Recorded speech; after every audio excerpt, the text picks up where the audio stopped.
Realtree's Midwest Whitetail is brought to you by Nikon, Ozonics, Redneck Blinds, Rocket Broadheads, RTP Outdoors, Trophy Rock, Spot Hog Releases, Wilderness Athlete, Viking Solutions, and Realtree. Day 5, October 11th. As I promised last night, I'm heading after the old 8 tonight. The wind, unfortunately, has got me a little bit worried.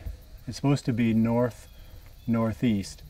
That sets up good for where I want to go back to try for this deer, but it's acting a little bit more light and variable. It's dropping way off to almost nothing, which, you know, the risk you have is it can kind of flicker in the wind if it's not consistent. If it lays down and then it kicks up, sometimes it'll swirl around or flicker and go the wrong direction, and you can mess up a spot really quick on a light and variable wind. But hopefully the forecast is right and it stays in that 5 mile per hour out of the north-northeast for the rest of the evening.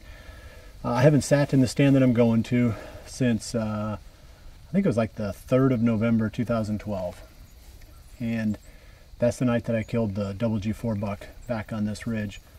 In fact, the stand isn't even there. I took it down shortly after that hunt, so we've got to put those 2 stands back up again. So we've got a load of gear to carry back in there tonight.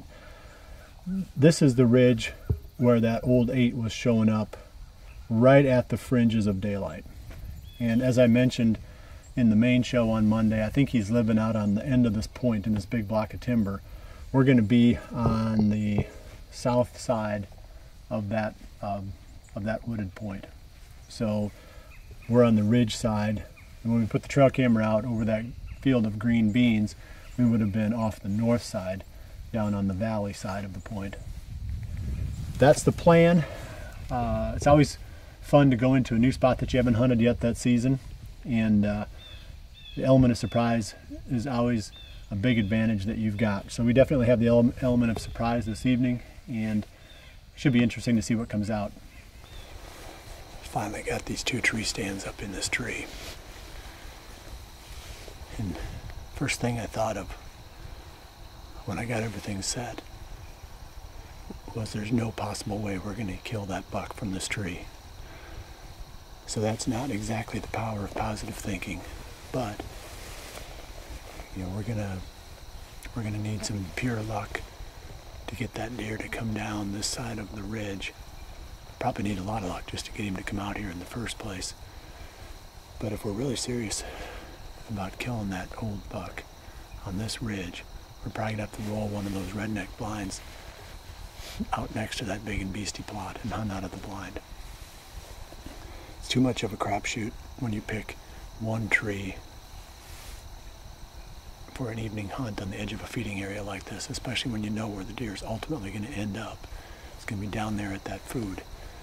So you're a lot better off just having the blind where the deer wants to go. Put it in there, let him get used to it, and then, you know, 10 days later, start hunting it. So I'll probably roll that blind out tomorrow.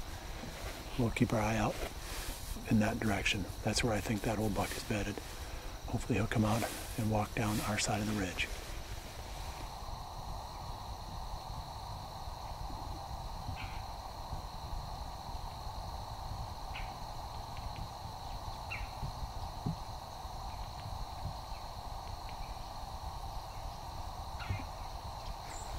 We're getting down to the wire now. About 40 minutes left. It's been slow. The only deer I've seen since the last update were 2 bucks. One of them looked to be a fairly mature deer, 3 or 4 years old, but not very big antlers on him. The other one was a 1.5 year old buck. I don't really know where they went. They just came out of the woods and worked up toward the food plot, but they never went out onto the food plot. The wind has stayed very, very consistent, perfect, coming right out of the northeast, coming right across the ridge and going down across this valley down below. I probably won't pop back in again for another update unless something really significant happens. And I'm going to pull those cameras again here pretty soon, or pull the cards from those cameras.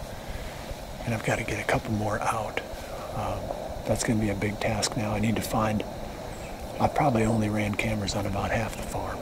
So I've got the other half to go. I really need to see if there's anything else out there that would be fun to chase. So keep checking back, and we'll keep bringing them to you.